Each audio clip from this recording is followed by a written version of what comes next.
அதனால நம்ம தலைமையில நாம் அமைக்க போற இந்த உண்மையான மக்களாட்சிக்கான அச்சாரமாக மாபெரும் மக்கள் சக்தியே அணி அணியாக நம்மளோட திரண்டு நிக்கிறப்போ இந்த அடிமை கூட்டணியில சேர வேண்டிய அவசியம் நமக்கு இதுக்குங்க. நம்மளுடைய இந்த கூட்டணி சுயமிழந்த கூட்டணியால இருக்காது, சுய மரியாதை கூட்டணியா தான் இருக்கும். இந்த ஒரு பக்கம் RSS கிட்ட அடிபணிஞ்சுக்கிட்டு இன்னொரு பக்கம் மதச்சார்பற்ற கூட்டணின்னு இந்த மக்களை ஏமாத்துற கூட்டணியால நம்ம கூட்டணி இருக்காது.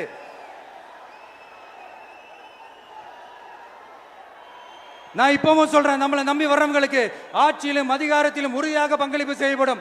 உடனே இந்த கேள்விகள்லாம் வரும். அப்ப யாரு கூட்டணி, யாரு வரா, யாரு போறா, இந்த கேள்விகள்லாம் வரும். இந்த கேள்விகளுக்கெல்லாம் ஒரே ஒரு பதில் தான், சஸ்பென்ஸ்ல சஞ்சாரம் செய்யுங்க.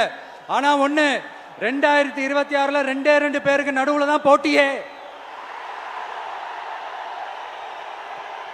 ஒன்னு TVK, இன்னொன்னு DMK. இந்த போட்டி எப்படி இருக்க போதுன்னா, இந்த அலையன்ஸை வச்சு எப்படியாவது நம்ம தப்பிச்சிடலாம். என்ன இந்த பழைய இந்த மேத்தமேட்டிக்ஸ் அரித்மேட்டிக்ஸ் இதெல்லாம் வச்சு எப்படியாவது நம்ம தப்பிச்சிடலாம் அப்படின்னு நினைக்கிறவங்களோட அந்த கனவு ஒரு நாளும் மைப்படாது. சரி, இப்ப நம்ம வேற ஒரு ஏரியாவுக்கு ஒன்று வருவோம். எதிர்காலம் வரும், என் கடமை வரும், இந்த கூட்டத்தின் ஆட்டத்தை ஒழிப்பேன்.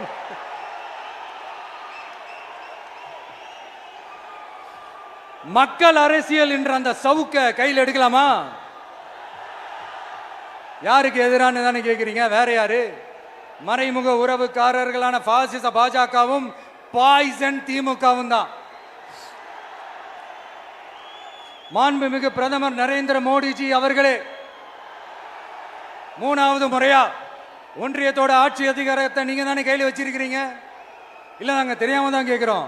நீங்க ஆட்சிக்கு வந்தது ஒட்டுமொத்த மக்களுக்கும் நல்லது செய்யவா, இல்ல நம்மளுடைய இந்த இஸ்லாமிய நண்பர்களுக்கும் இஸ்லாமிய தோழர்களுக்கும் எதிராக சதி செய்யவா? மக்களுக்கு உங்ககிட்ட கேட்கறதுக்குன்னு ஏராளமான கேள்விகள் இருக்குது.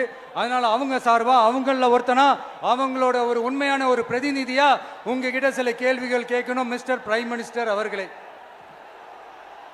நம்ம தமிழ்நாட்டு மீனவர்கள் கிட்டத்தட்ட ஒரு 800 பேருக்கு மேல இலங்கை கடற்படையால தாக்கி அழிக்கப்பட்டிருக்கிறாங்க.